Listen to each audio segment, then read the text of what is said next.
Yo, what's up, guys? We're back for another week of breakdown and predictions. And this week we're back in Australia. We're in Perth for the first time in a while. So, decent card. I would say there's good matchups throughout the card for hardcore fans, but the star power isn't really there. And I've heard they've had some issues with selling tickets and things like that. And I could kind of see it because the main card isn't really the greatest. But for instance, like this first fight of the night, Loma Lukbumi versus Alexia Tainara. This is a really good fight to kick off any fight card, if you ask me. I feel like, man, the UFC, they can drop the ball sometimes with these female fighters. It's like they can get too one-track minded on what they want to promote, like a pretty girl or someone like Tainara that's like super energy is going to take 10 minutes to get to the fucking cage, dancing around like a fighting nerds type of personality, right? But Loma, I feel like she has a really fun style to watch. She has an aura about her, and if they would have built her up with some better fights, she could have been more of a star in the promotion. And I feel like her winning streak and kind of the whole time she's been in the UFC, she's not really got into the level that she probably could have been marketability wise. But this is a hard fight for Loma, man. I mean, her 4-fight win streak is on the line against someone that's only 1-0 in the UFC that they're clearly trying to market. Tainara got the win over Molly McCann in London.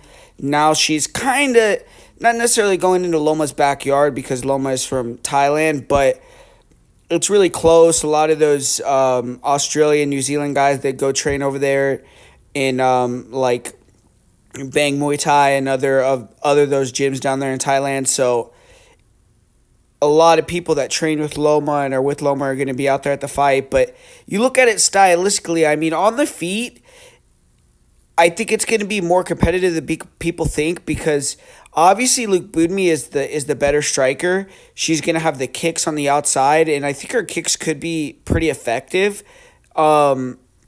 And then she tries to pot shot and counter you as you're coming in with the hands. But Tainara, even though she has her chin in the air, she is pretty good with her in and out movement, and she's going to be able to, I think, if she can use the takedowns that she goes for early, the explosive level changes like the doubles, the inside trips, to get Loma thinking she's going to take her down after the first round, she should be able to land punches over the top and land her hands.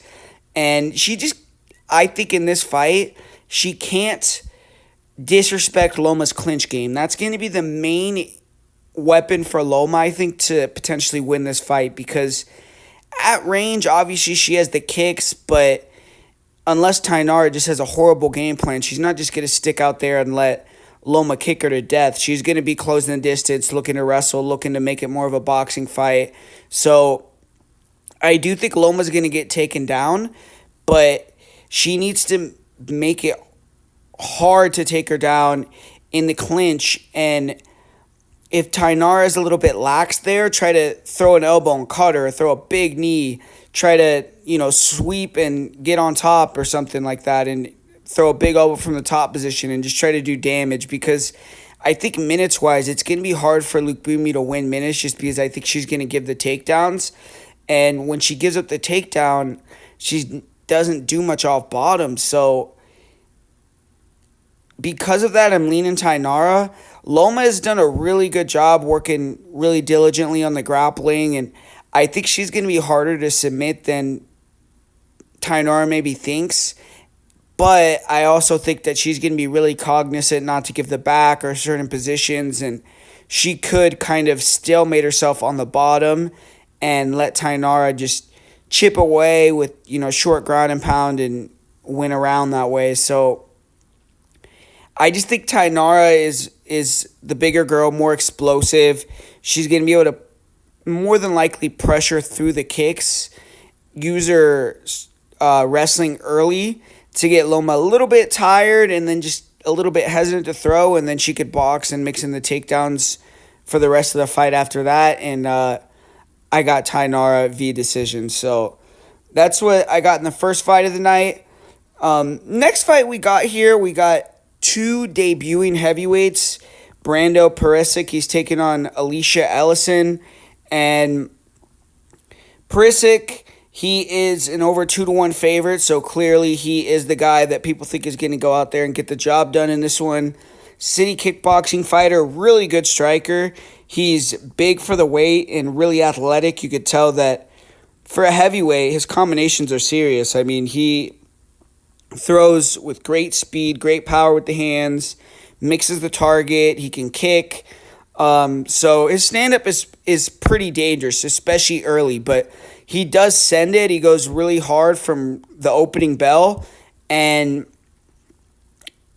the one guy that was able to kind of survive a few barrages, get some takedowns, make Brando work a little bit, got him tired, and finished him in the second round. So Pericic, he just doesn't have that experience on longer fights, but he's hell on wheels early.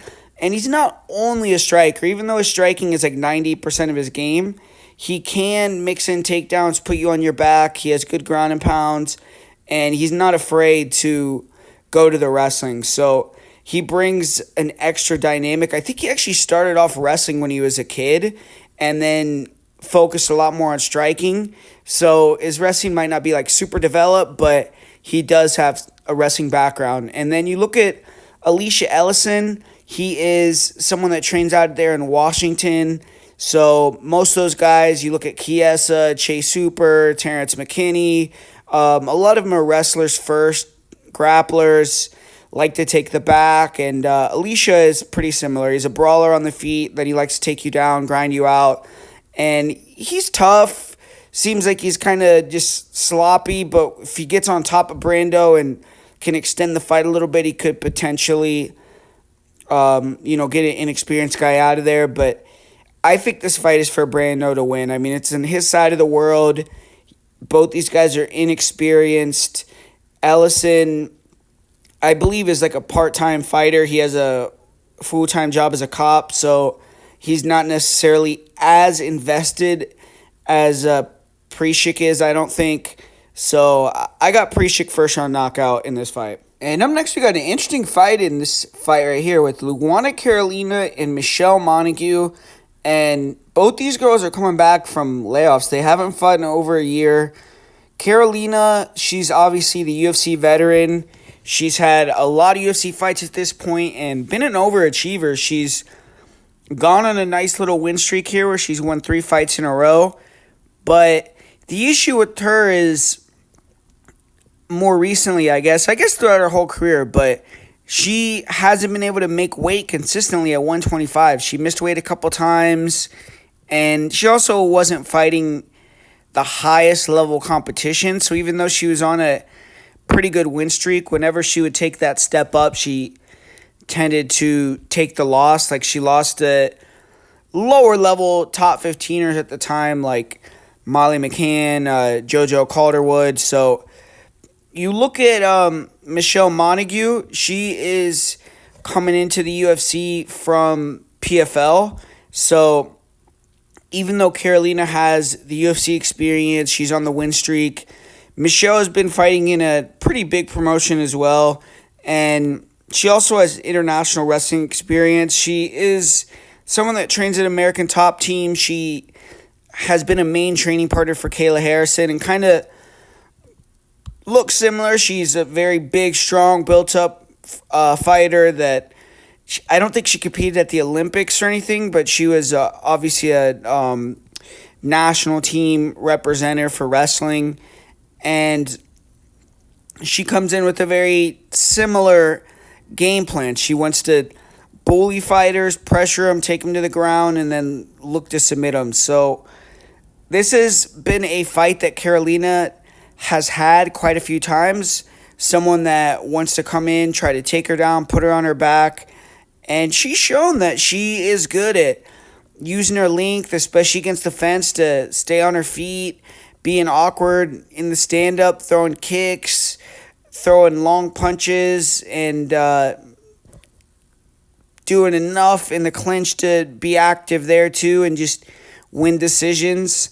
But she's normally at 125, so she's weight bullying a little bit. And then on top of it, she's a lot taller and longer than almost all the opponents that she's had. There's a couple fights, like I think when she fought Ivana Petrovic, they were similar size there, but this fight she's going to be shorter than Michelle, and the reach is very similar. So I think that that's going to be a major advantage for Montague in the grappling exchanges, because Carolina is not going to be able to have as big of a leverage advantage as she normally does. So if Michelle gets her into certain positions, I think that she might be able to be a little bit more dominant or potentially get the back and get the submission where others weren't able to.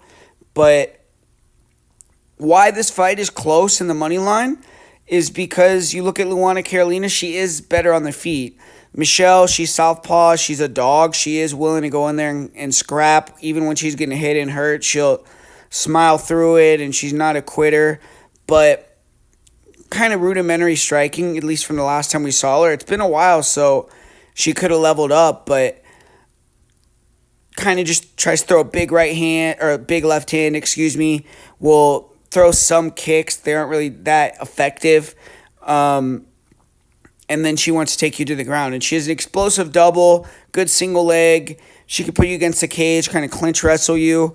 And when she gets on top, she's really aggressive with the back takes, and all of her wins are rear naked chokes. So she's been fighting at higher weight classes as well, 145, 155, against some really big opponents. So this can probably be the first time in a while where she's going to have a major strength advantage and be a lot heavier in the cage than who she's fighting. But she is going to have to make the 135-pound limit, which she's never done in her amateur or pro fight career. So that's worth monitoring to see if she can actually make 135 and do it without looking like death on the scale. But I get the angle for both sides, because Montague, she's never won a decision. She's never really been extended. This is probably the best opponent that she's ever faced. But just seeing Lupe Godinez and some of these smaller girls, like Lupe's a 115er, taking down Luana Carolina, taking her back, putting her in some bad positions. I feel like you give Michelle those same opportunities, she's going to be able to finish you, or at least be very dominant.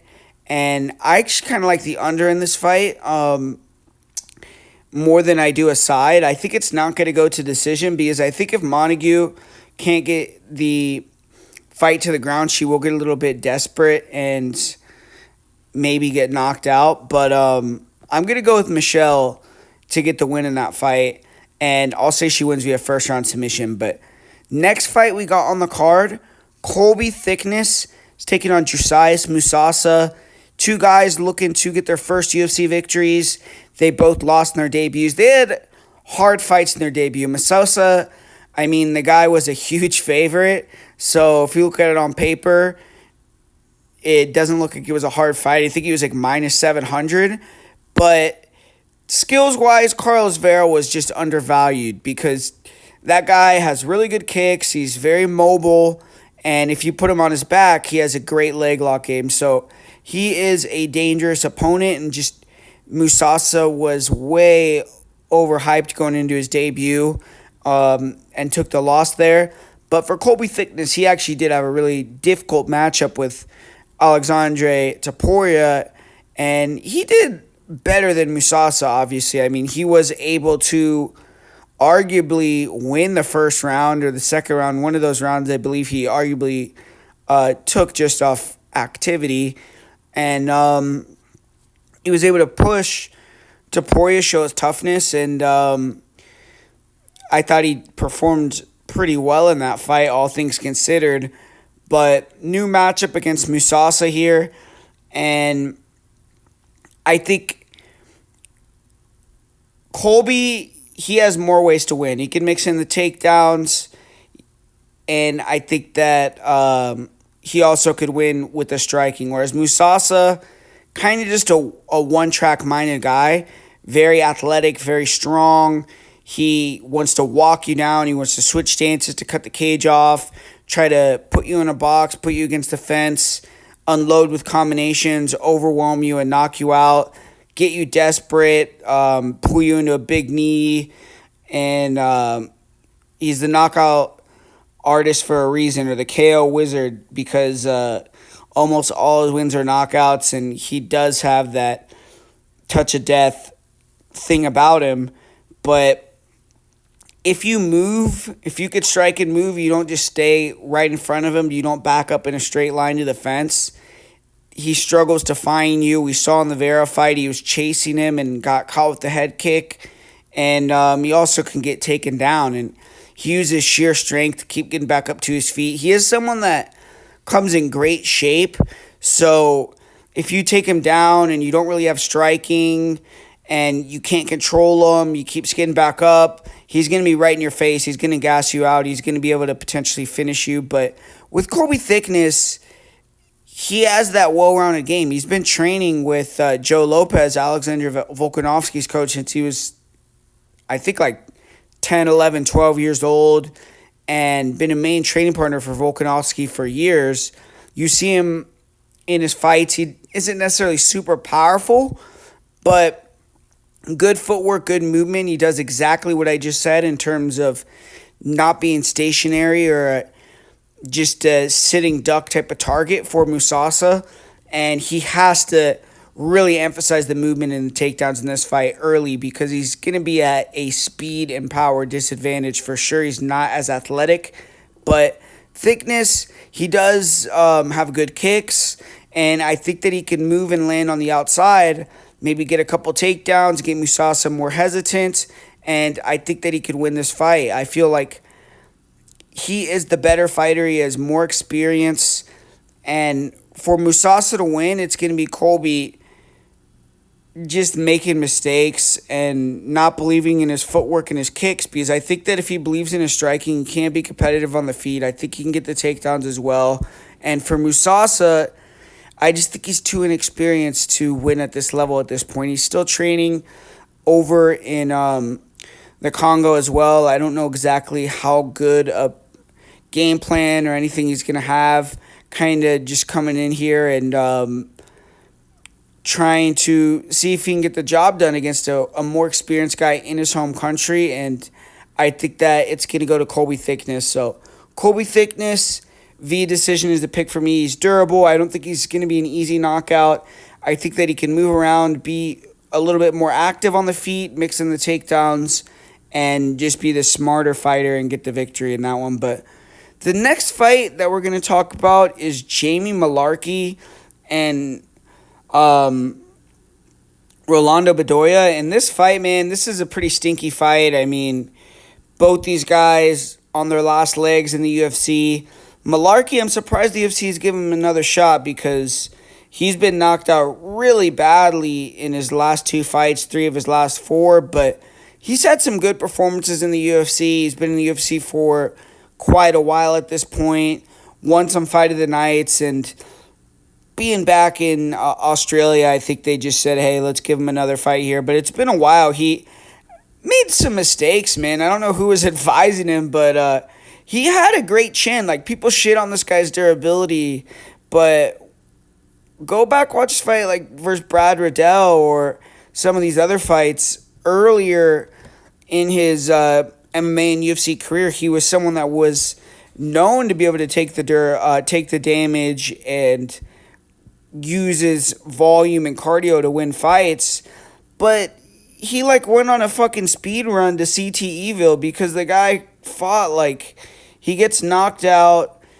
and he fights 3 months later against Mac Desi. Even though he won that fight, it's why are you fighting 3 months after you get KO'd? Then he comes back out to the Mac Desi fight. He fights pretty quick after that, gets KO'd again, and then he's fighting Hoofy 3 months after he's getting knocked out. So he got knocked out 3 times in 6 or 7 months. And he should have, took a seat on the bench, man. He shouldn't have been going back in there and trying to fight so quick after these finished losses. And now he's taken over a year off, but it's just, has the damage already been done, or is the layoff going to, bring his chin back to life a little bit, because he's going to need it against Bedoya. Bedoya might not be the best fighter, but Bedoya is a good striker. He comes forward. He has solid pressure. He throws decent volume with the hands. In the clinch, he can mix it up, and it's not going to be the easiest fight in the world. So Mullarkey has to have some semblance of durability, but he has a path to victory here because Bedoya struggles with movers and kickers, people that like to fight long, and Mullarkey, his defense can get really loose at times. That's why he's very hittable, and he takes a lot of damage even in the fights that he does win, on top of being knocked out as well recently. But he does do a good job throwing a lot of kicks, switching stances, jabs, 1-2s, kind of just pot-shotting you. Bedoya wants to walk you down. He wants to get in the phone booth. He wants to exchange. He's very durable. And if you can kick him and move at range, he could struggle with that a little bit. Bedoya has nice leg kicks himself, but he eats a lot of leg kicks, and I think that Mullarkey is going to win that kicking battle if that's how the fight plays out. And Mullarkey could potentially mix in some takedowns, but his wrestling's a little sloppy. I think that he's going to be wanting to stay away from Bedoya as well, so I expect him to be more striking-oriented. And Bedoya, he has to win this one, man. 0-3 in the UFC. There's no way he's going to get a fifth opportunity to get his first UFC win, I don't think. So, I mean, I don't really got a lot to say about this fight. I think that Mullarkey's the better fighter, but I'm going to go with Bedoya because I think that they kind of ruined his career a little bit, letting him fight so quick after getting knocked out multiple times. And I'm not sold that his chin is going to be back just because he's taken some time off.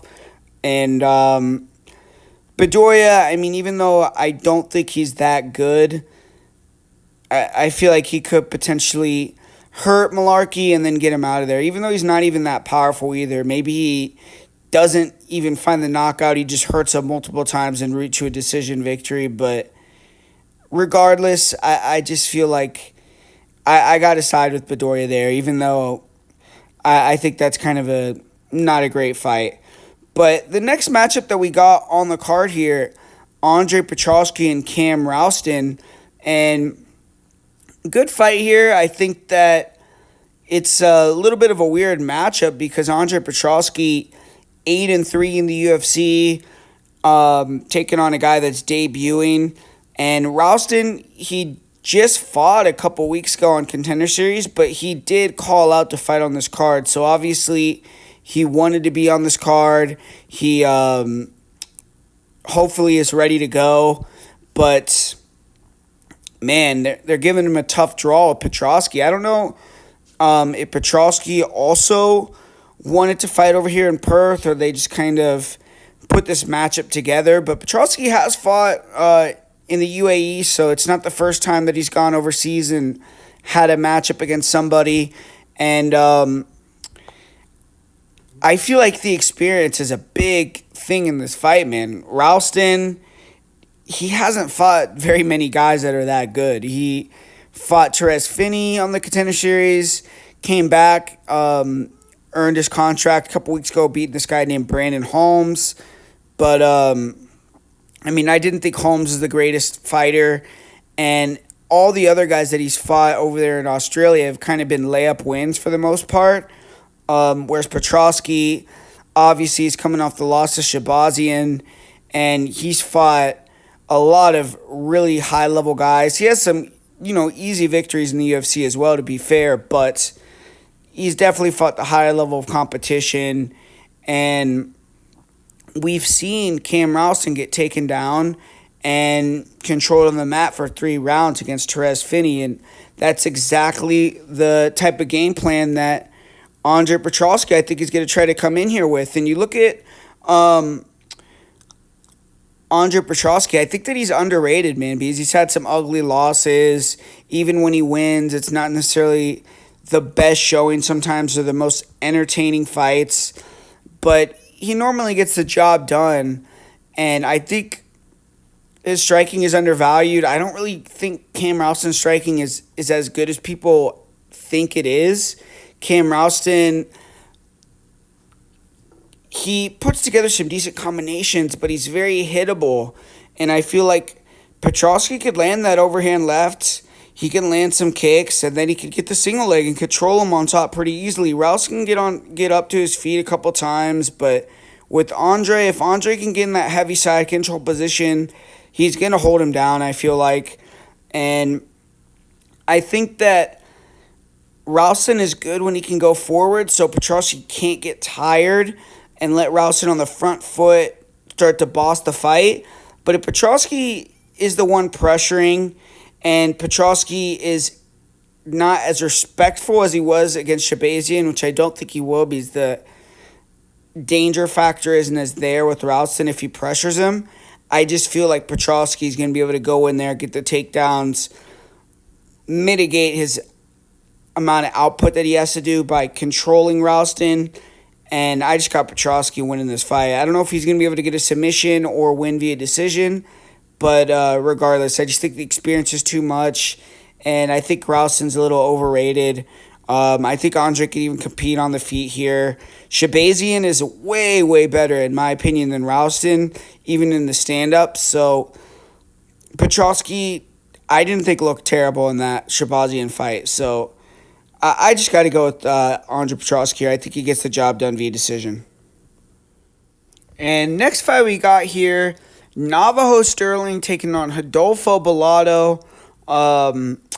Another low-level fight here, in my opinion. Navajo Sterling, they're trying to build him up slowly but surely, and I think he could get to become a good fighter, but right now, not fully sold on him, but he has a favorable matchup with Bedoya, let's say, because Bedoya is just kind of tailor-made for someone with the style of Navajo Sterling, but his toughness gives him a chance, so that's why it's an interesting matchup. But Navajo Sterling, he's kind of like a lot of these taller Aussie strikers where comes in, long, lanky, very skillful offense. He can throw good kicks from distance. He mixes the targets.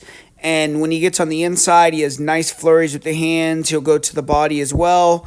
But kind of plodding with his entries, not really a lot of dynamic movement and no head movement really. So these guys get hit a lot as they try to close the distance.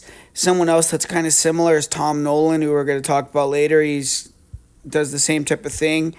But they're able to endure the damage, use their length to kind of mitigate a lot of it, and then as their opponent gets tired, they pick it up. They have great conditioning, Sterling does, and he's able to melt guys as the fight goes on, keeping the pressure on them. His technique stays the same, and if you start to wear down a little bit, you get sloppy. That's where Sterling, uses his precision to make you come to him, pour you into a big knee, big shot, and can knock you out. But when you're fresh, and if you're a guy that can move around well, you could pull Sterling into big power. You could also put Sterling on his back, even though his wrestling is serviceable. But with his opponent here, Rodolfo Bedoya, he's just not the hardest guy to find on the feet. That's why I think it's a good matchup for Sterling. I think Sterling's going to be able to leg kick him. I think Bedoya is going to be aggressive. He's going to be trying to walk Sterling down, give Sterling a lot of counter opportunities, and he's just not the most finesse guy. He's been hurt. He struggles with fighters with good length.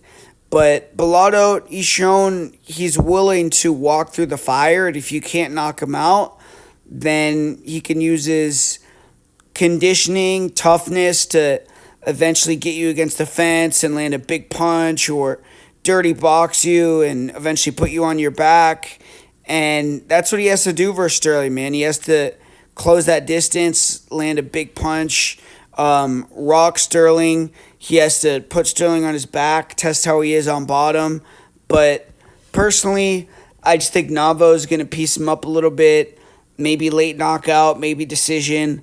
But just style-wise, I think it's a good matchup for Sterling. He just has to stay locked in, not get backed up to the fence with a big shot, or let Bedoya get him tired and start to cage grind him and put him on his back or something. But outside of that, I just feel like Sterling should be able to control the fight on the feet pretty easily, and either win a decision or pull Rolando into a power strike later in the fight and finish him off. But the next matchup here, we got a really good fight with Tom Nolan taking on Charlie Campbell.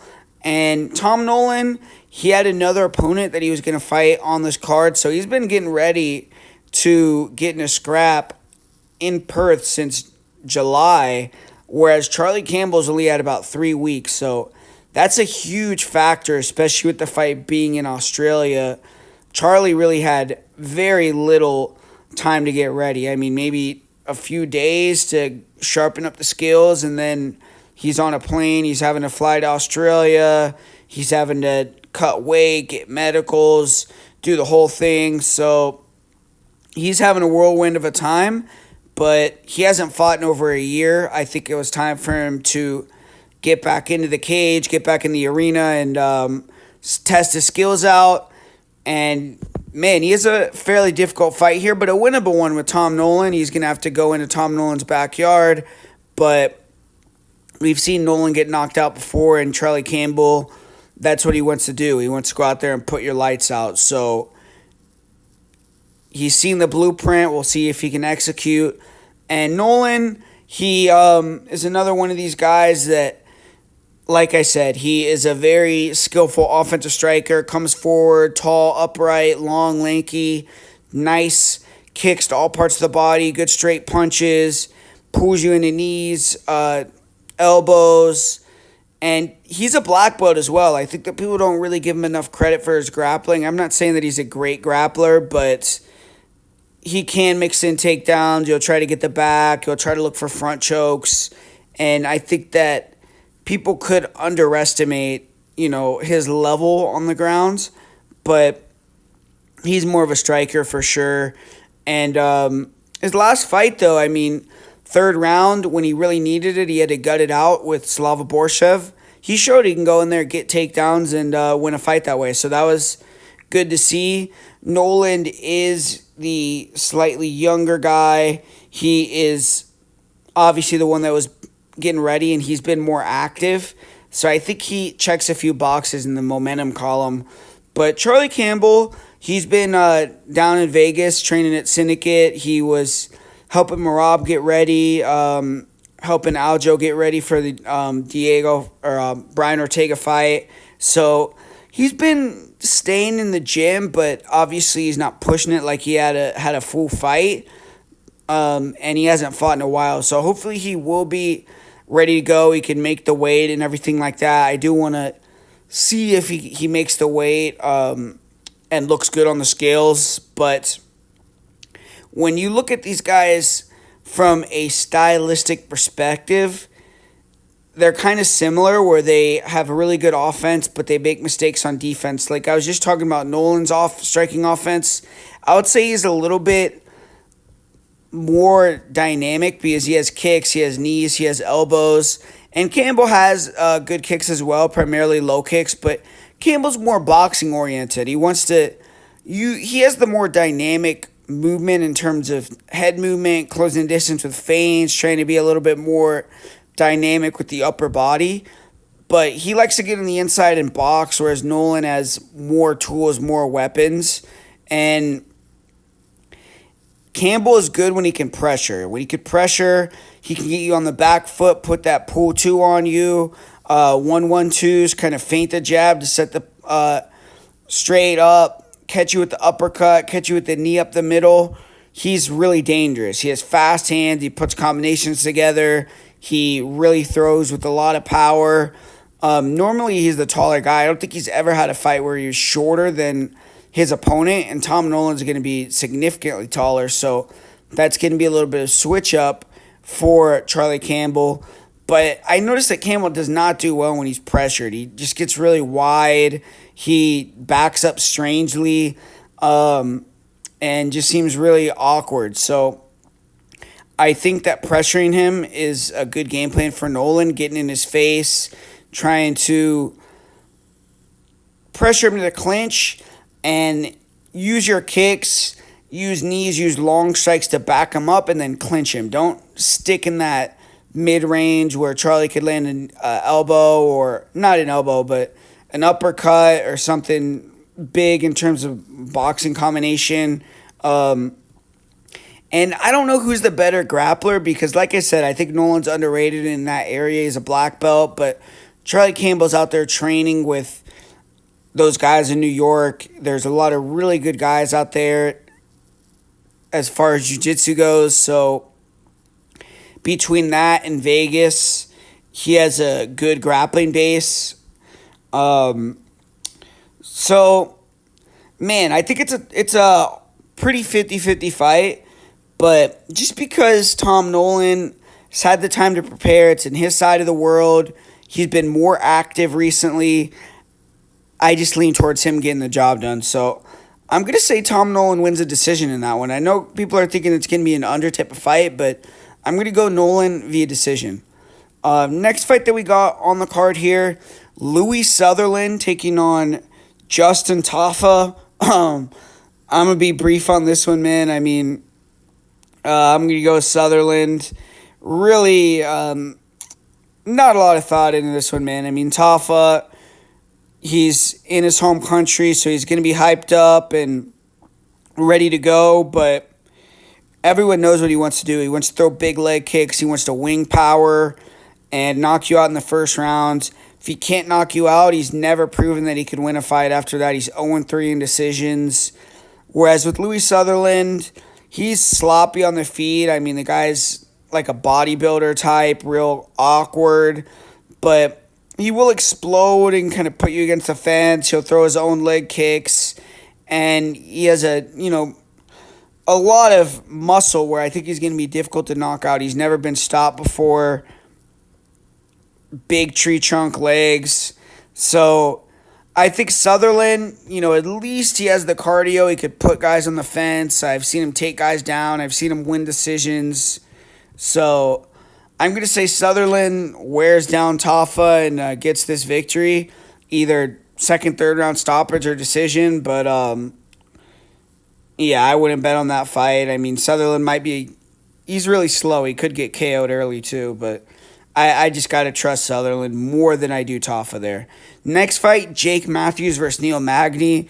Man, I mean, Jake Matthews finally got the fight. If he loses this, it'll be pretty embarrassing. He's called out Neil Magny for years. I mean, I heard this guy call out Neil Magny, it seems like 10 freaking times on the mic.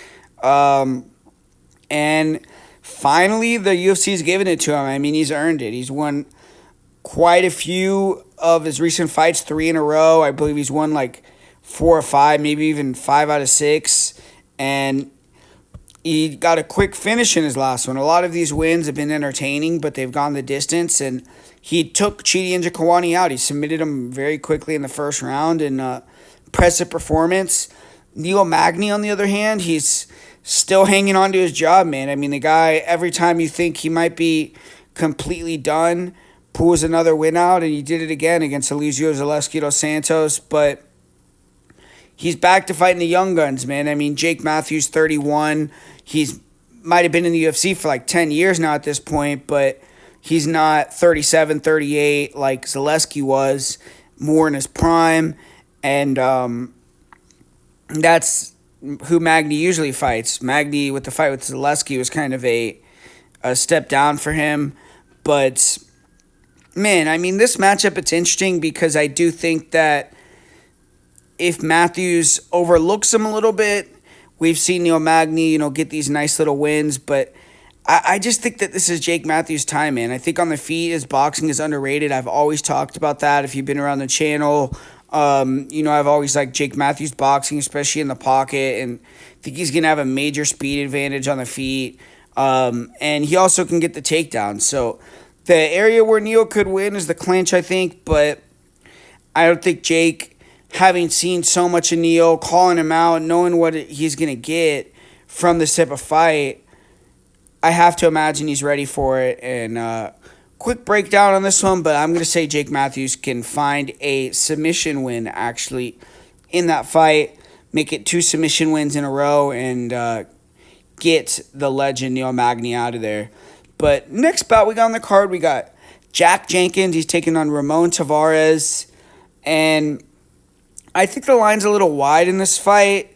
Jack Jenkins, to me, the luster has kind of came off him a little bit, where he was a really big-time blue-chip prospect at one point. But now I think that people don't view him quite as that same level. He's still a minus almost 400 favorite over Ramon Tavares, though. And Tavares didn't look good against Davey Grant. He just didn't let his hands go and dropped a decision that he maybe could have won. He did look good against Serhi Sidi, but seems like Tavares is kind of one-dimensional and he's a little small for the weight division. So that's where his flaws kind of lie. Whereas Jack Jenkins, he is a really technical striker, but it seems like he also leaves openings on the counter. Like if you can move around, pull him into power, you can land on him. And then if you could take him down, then that's the optimal thing to do, which Tavares doesn't have that element. But Tavares is going to have to play tag with this guy, man. I mean, he doesn't have the power. The technical advantage for Jenkins is going to be there. His kicks are devastating. We've seen him obviously break people's legs with kicks. The broadcast loves to talk about that. We saw him drop Gabriel Santos with a head kick in his last fight. Nasty body kicks.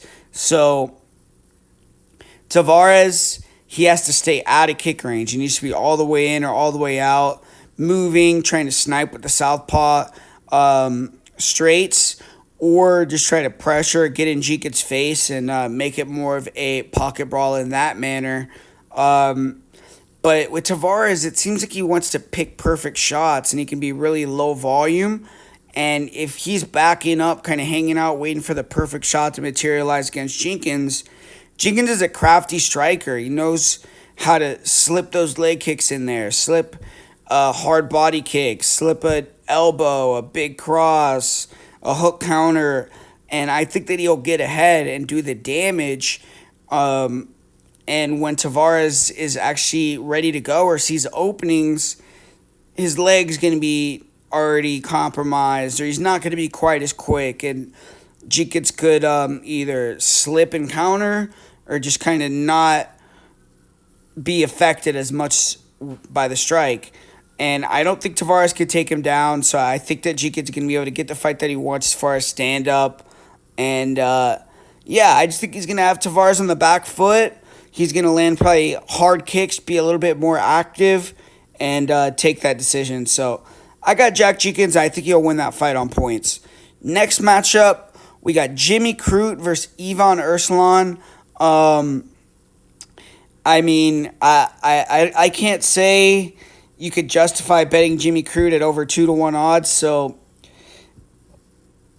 it's kind of a dog or pass, but I feel like it's definitely his fight to lose, man. Even Erslan is not that impressive to me. He has a decent counter right hand. He was landing it early against Sterling. He has okay wrestling, although obviously I don't think he's going to be even trying to take down Jimmy Crute. And if he does, it's going to be a bad decision. And he's just a dog. He's willing to go out there and brawl. He'll counter you if he hurts you. He'll swarm you. If you hurt him, he'll try to goad you into exchanging and catch you with the counter. But I think we see some clear deterioration in his chin. He's getting rocked a lot.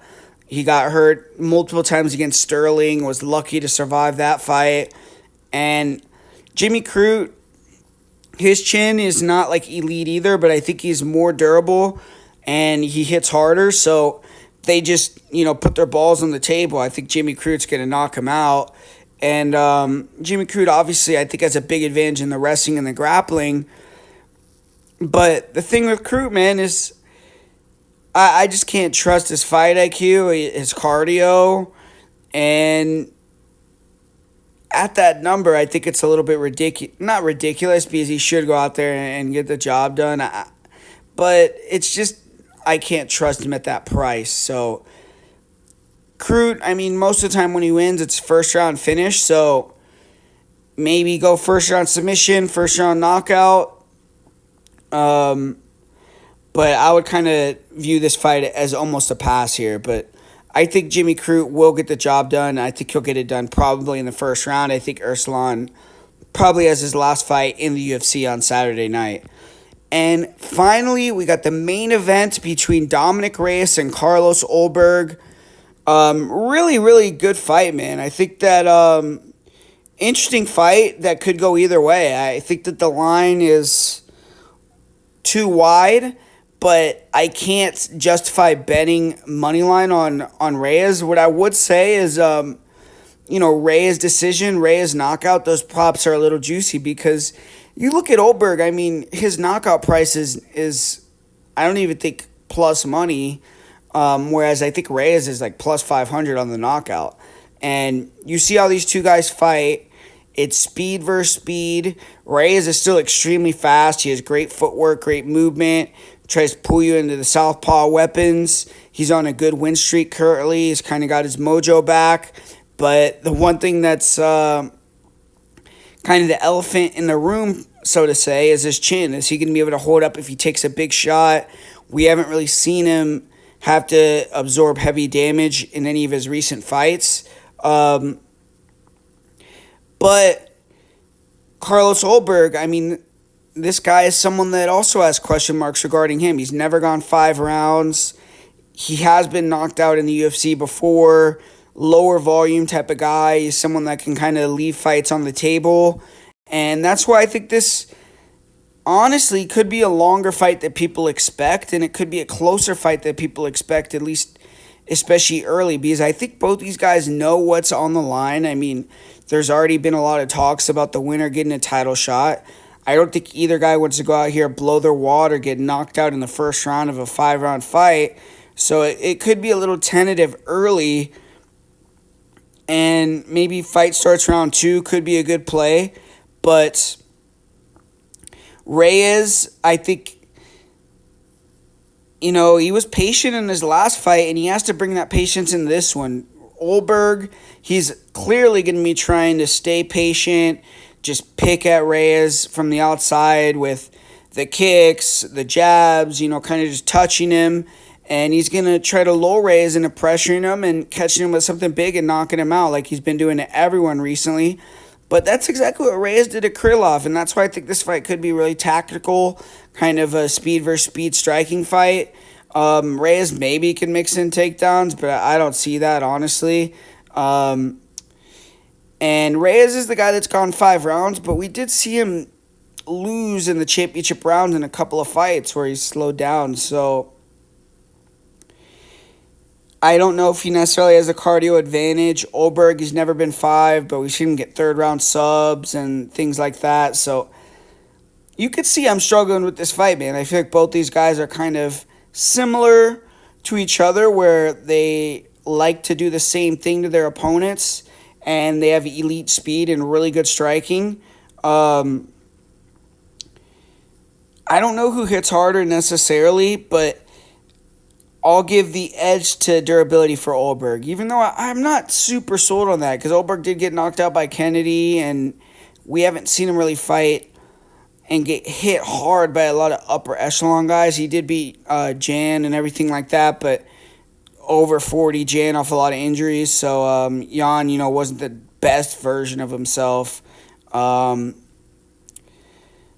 still going to go Ulberg. I'll say Ulberg decision. But I think it's going to be close. I think it could be 48-47. And if someone gets a knockout, I think it could be either guy. So that's why I think that the value on the KO prop is a little bit more towards Reyes. Because I think he has a good chance to get not a good chance necessarily, because I'm thinking the fight's going to go over. But I think he has a better chance to the odds indicate, and it's a way better bet than betting Ulberg at minus 150 to get the knockout or whatever his price is currently. So yeah, guys, that's gonna be my full card breakdown and predictions. Just to recap, I got Carlos Ulberg to win via decision, Jack Jenkins via decision, Jim Crute 1st-round submission, Jake Matthews 1st-round submission, Tom Nolan decision, Louie Sutherland decision, Navajo Sterling, I'll say round 3 KO. Tainara decision. I got Petroski decision. Colby Thicknesse decision. Bedoya, second round knockout. I'll say Montague, first round submission. And Brando Pericic be a first round KO. So that's all the predictions that I have and the methods. For the most confident pick that I have for this card, I suppose I would say my most confident pick would be Jake Matthews, but I don't like the odds. I mean, him at minus over 4-1 against Neo, it's not really any value there. So as far as the play of the week goes, I'll say put a bet on Colby Thicknesse. I think that he'll get the job done. So that's going to be the play of the week that I give you guys. So thanks for watching. Hit the like button, comment down below. Let's try to get some more comments. I would really appreciate that. And yeah, man, I'm going to be back soon doing another fight breakdown. Go to Patreon, check out all the content I got going over there. And let me know what you thought of this video. Did you like it? Did you dislike it? Did you learn something? And I'll talk to you guys soon. Later. Peace.